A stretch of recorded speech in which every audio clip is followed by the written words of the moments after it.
Hey empaths, it's me, the Alpha Empath. And this morning, during my morning meditation, I was just thinking about some of my life stories, and I wanted to share one of my stories with you this morning. So, when I was around, I would say 22, 23, I was working at a hospital. And there was this guy there that I really liked. I really liked this guy. I'll never forget his name. His name was Robert.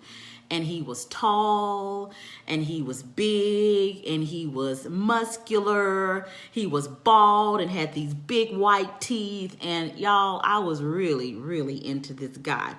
And I could tell that he was kind of into me as well, okay? And at this time, I was living with my dad. And if you follow me for a while, you know that my dad was a kind of really strict word of faith pastor. And we pastored a church in McKinney, Texas. So here I am, 22 years of age. I have 2 children, and I was divorced. I got married, earlier, and then I went ahead and got divorced. And then I moved from Houston to McKinney, Texas. And I liked this guy. Well, once this guy started liking me back, he would hug me. He was a gentleman, you guys. He was a gentleman. He wasn't overly sexual. And because I was such a good Christian girl, I didn't want a man that was overly sexual, but yet I would still have nasty thoughts about him all the time. I'd be a hypocrite sometimes, okay? I do, okay? And at this time, I was a big ass hypocrite, okay? Because I was thinking nasty fucking thoughts. But the energy that I was projecting outward was, I'm a good girl. I don't do these things, that kind of shit. I do that shit once I'm married. That's the thought that I had in my head, okay? Well, he walked up to me one day. Hi, Chanel, how are you, honey? He walked up to me, and I was upstairs near my office, and he walked up to me. He's so tall, and he put his arms around my waist, and he grabbed me. He pulled me in for a hug. There was nothing sexual about it, but I remember feeling afraid. I was afraid, and I remembered pushing him off of me, and I told him, I said, listen, I don't like when men come up to me, like intrude upon my personal space like that and hug me. And he asked me, he said, well, Tiffany, do you think that I would ever hurt you? And I answered quickly because it was the first thing that came up in my head. I said, no, I know that you would never hurt me. And I knew that to be my truth. So then he asked me, well, if you know that I would never hurt you and you like me and I like you, what is wrong with me hugging you? I haven't touched you inappropriately. What is wrong with this? And I told him, I don't know. I just know that I don't like men in my personal space, and I need you to stay away from me. And he said, well, Tiffany, I kind of want to understand what I did wrong, because this is just me being me. If I like a woman, I like to feel like I can come up and touch her, and you like me too. So what is the big problem? Y'all, for the life of me, I could not explain to that man why I was so terrified with him hugging me. So I just kept telling him he had a problem. He should have respected my boundaries. He's a big old man. I am a little 5'3" woman, and it made me afraid. And he told me, he said, well, I'm not going to be walking around on eggshells around you. And he left me alone. And my feelings was hurt, y'all. My feelings was real hurt, because I'm like, why you acting funny? You know I like you. You like me. Yes, we can do the little church hug, like when you be bending over and stuff and your booty be sticking out, and we do that. And he told me, he says, those are the hugs that I give to my sister. I haven't put you in the sister category. I have put you in my woman category. So this is how I treat a woman that I am considering to be my woman. He left me alone. Now, boy, it's funny how the universe works, okay? So after I left him alone, and he left me alone, more like it, right after that, I met my husband. Like maybe 3 months later or something like that. And by this time, I said, you know what?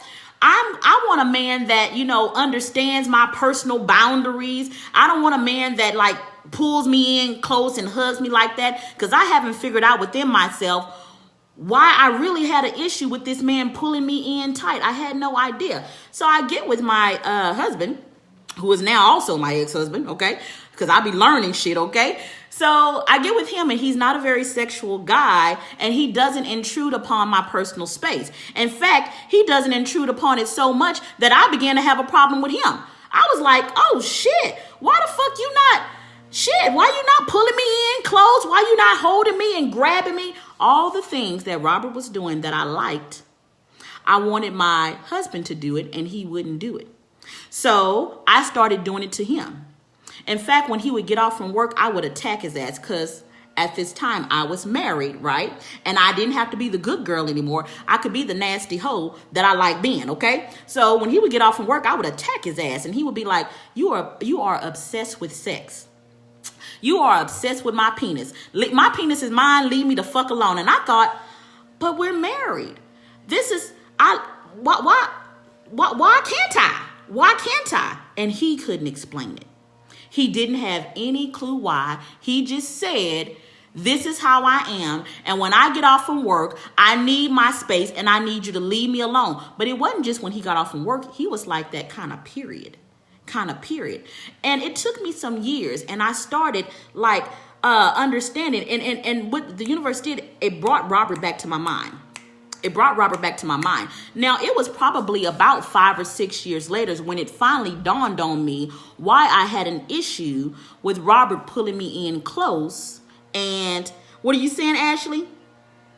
I'm trying to watch this from work. Okay, I got you, Ashley. Okay, so it took me 5 or 6 years, but it finally dawned on me what the problem was. Guys, I was brutally molested and raped at 4 years of age. I was brutally molested and raped at 4 years of age. And I didn't remember at that time when I was dealing with Robert a lot of what transpired during that time. But anytime anybody, a man, would get close up on me and hug me and pull me in close, it triggered that memory of a little girl that I had at 4 years of age. In fact, my issues with my ass, now, I know who I am now, but back then I had serious issues with my ass. I would always wear clothes that were always too big for me because in my head, my ass is going to attract men that are going to rape and molest me. And I would project these insecurities on men that had no intention ever of raping me and molesting me. But I would say, this is my boundary. Because I had not gone within myself and healed that part of myself. I just hadn't put in the work. Does that make sense? I hope that that's making sense to you guys, okay? Now, there's a difference between establishing a boundary. There's a difference. Let me show you the difference. When you are protecting an insecurity, the root of it is always fear.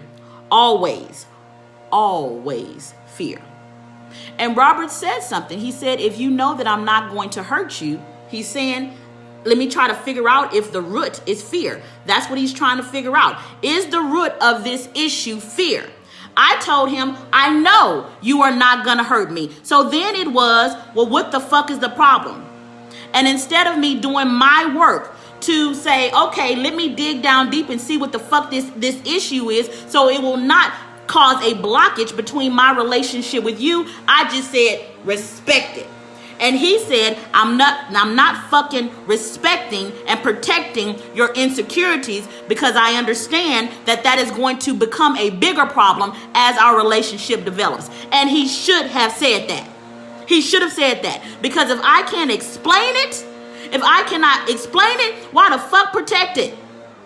Why the fuck protect it? Now, the lawman is outside mowing the grass, y'all, so we just gonna have to overlook that noise, okay? But anyway, so with my ex-husband, here I am, all over him, and he couldn't explain it as well. Now, since I am more in tune with myself, I got over my fear of thinking that every man was a rapist and a molester, and I could not show my ass without him wanting to rape me.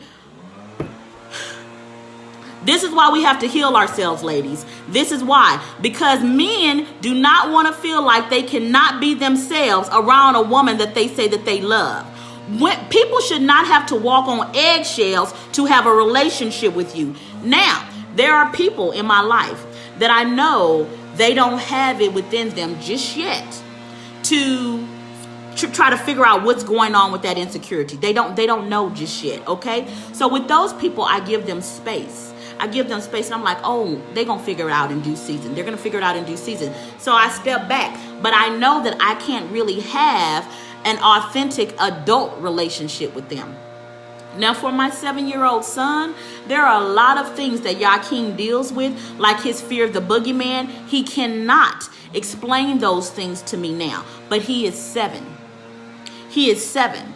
At a certain point, ladies, men and just anybody is going to be able, they want you to be able to explain yourself to them.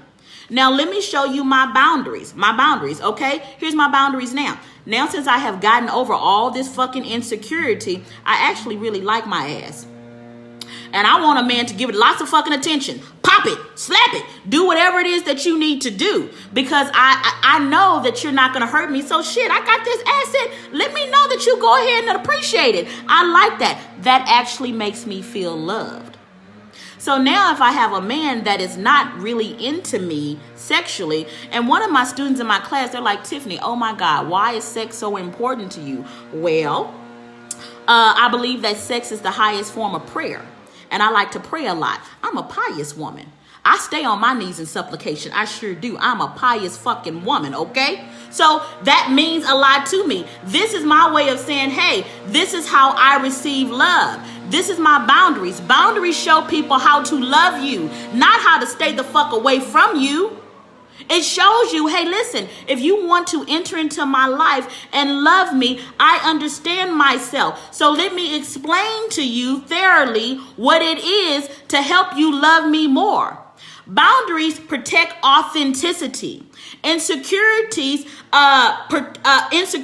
keep that part of yourself, that unhealed child or that little girl that has not become a woman. It keeps her in that same paradigm.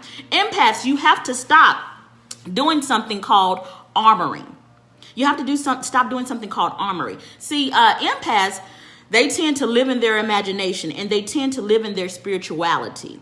And because we can attract a lot of emotions, when it comes to our authentic self, we build a maze around our authenticity. And it's like, well, you can't do this, you can't do that, you can't do this, you can't do that. And a person is trying to get to the maze because they want to love you. They want to understand you. But you have set up all these fucking booby traps and they feel like they cannot be themselves. Empaths, you gotta heal yourself so you can feel authentic love from someone. You have to do it. You have to go down deep and ask yourself the question, why? Well, why do I behave this way? Well, why do I have an issue with this? Well, where did this come from? You got to do these things. And you have to heal yourself so you can establish healthy relationships with everybody else. I hope that makes sense. Cheryl, what are you saying? We protect it at all costs, especially when you realize folks don't get you. Okay, I think you lost me a little bit there, Cheryl. It's okay. It's okay because we can talk on our Sunday call, okay? But I protect my heart. And when I say my heart, I keep my heart open. I don't close off my heart at all. But I am able to explain to people thoroughly how I receive love. I explain to people thoroughly, these are the things that make me feel like a goddess. These are the things that make me have self-love for myself. And if you want to love me, you do the same thing. But it's not rooted in fear. It's rooted in self-love. We'll get into that a little bit more in our Thursday class. Students, I will see you on Thursday. If you are on my Sunday school call, just bring it up on Sunday and we'll talk about it a little bit more. I love you guys and I will talk to you soon. Bye-bye.